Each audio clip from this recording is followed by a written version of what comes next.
पेत्राचे पहिले पत्र यातून घेतलेले वाचन.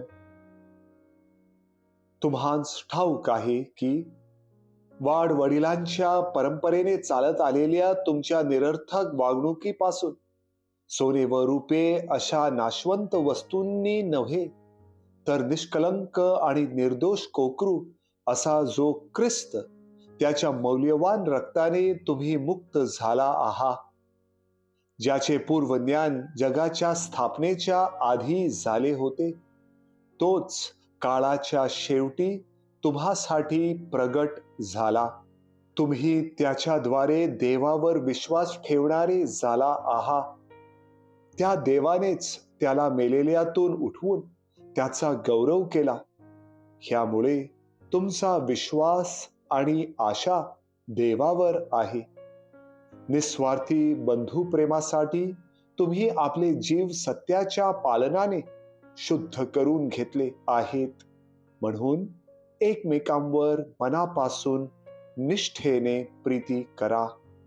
कारण तुम्ही नाशवंत बीजापासून नव्हे, तर अविनाशी बीजापासून म्हणजे देवाच्या जिवंत आणि टिकणाऱ्या शब्दाच्या द्वारे पुन्हा जन्म पावलेले आहात.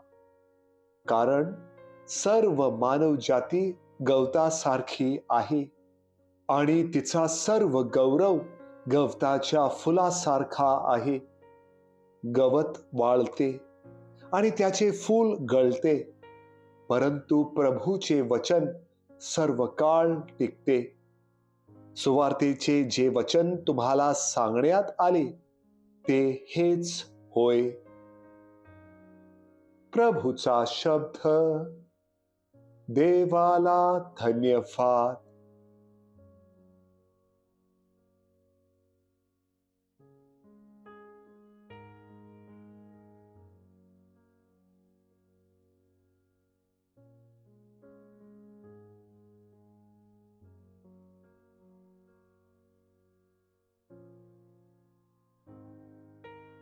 मार्क लिखित पवित्र शुभवर्तमानातून घेतलेले वाचन.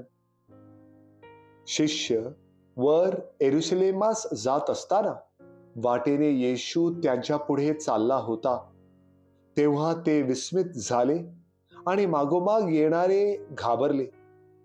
तेव्हा तो पुन्हा त्या 12 जणांजवळ बोलावून घेऊन आपल्याला काय होणार ते त्यांना सांगू लागला. पहा, आपण वर येरुशलेमास जात आहोत. तेथे मनुष्याच्या पुत्राला मुख्य याजक आणि शास्त्री यांच्या स्वाधीन करण्यात येईल. ते त्याला देहांत शिक्षा ठरवतील आणि परराष्ट्रीयांच्या स्वाधीन करतील आणि ते त्याची थट्टा करतील, त्याच्यावर थुंकतील, त्याला फटके मारतील आणि त्याचा जीव घेतील आणि 3 दिवसांनी तो पुन्हा उठेल.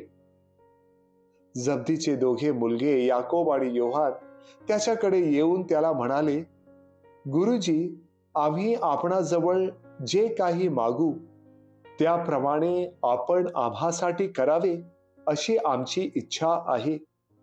तो त्यांना म्हणाला, मी तुम्हासाठी काय करावे अशी तुमची इच्छा आहे? ते त्याला म्हणाले, आपल्या वैभवात आमच्यापैकी एकाला आपल्या उजवीकडे आणि एकाला आपल्या डावीकडे बसू द्यावे. येशूने त्यांना म्हटले, तुम्ही काय मागत आहात हे तुम्हाला समजत नाही. जो प्याला मी पिणार आहे तो तुमच्याने पिववेल काय? आणि जो बाप्तिस्मा मी घेणार आहे तो तुमच्याने घेवेल काय? ते त्याला म्हणाले, घेवेल. येशूने त्यांना म्हटले, जो प्याला मी पिणार आहे तो तुम्ही प्याल आणि जो बाप्तिस्मा मी घेणार आहे तो तुम्ही घ्याल हे खरे. पण माझ्या उजवीकडे आणि डावीकडे कोणाला बसू देण्याचे माझ्या हाती नाही. त्या जागा ज्यांच्यासाठी सिद्ध केल्या आहेत त्यांनाच त्या मिळणार. हे ऐकून बाकीचे 10 जण याकोब आणि योहान यांच्यावर संतापले. तेव्हा त्यांना जवळ बोलावून घेऊन येशू त्यांना म्हणाला, परराष्ट्रीयात सत्ताधारी म्हणून जे मानलेले आहेत ते त्यांच्यावर जुलूम करतात आणि त्यांचे वरिष्ठ लोक त्यांच्यावर अधिकार चालवतात हे तुम्हाला ठाऊक आहे. परंतु तुमची गोष्ट तशी नाही. तर जो तुम्हामध्ये मोठा होऊ पाहतो त्याने तुमचा सेवक झाले पाहिजे, आणि जो कोणी तुम्हामध्ये पहिला होऊ पावतो त्याने सर्वांचा सेवक झाले पाहिजे. कारण मनुष्याचा पुत्रही सेवा करून घ्यावयास नाही, तर सेवा करावयास आणि पुष्कळांच्या मुक्तीसाठी आपला जीव खंडणी म्हणून अर्पण करावयास आला आहे. प्रभूचे शुभ वर्तमान. हे प्रभू येशू ख्रिस्ता, तुझी स्तुती असो.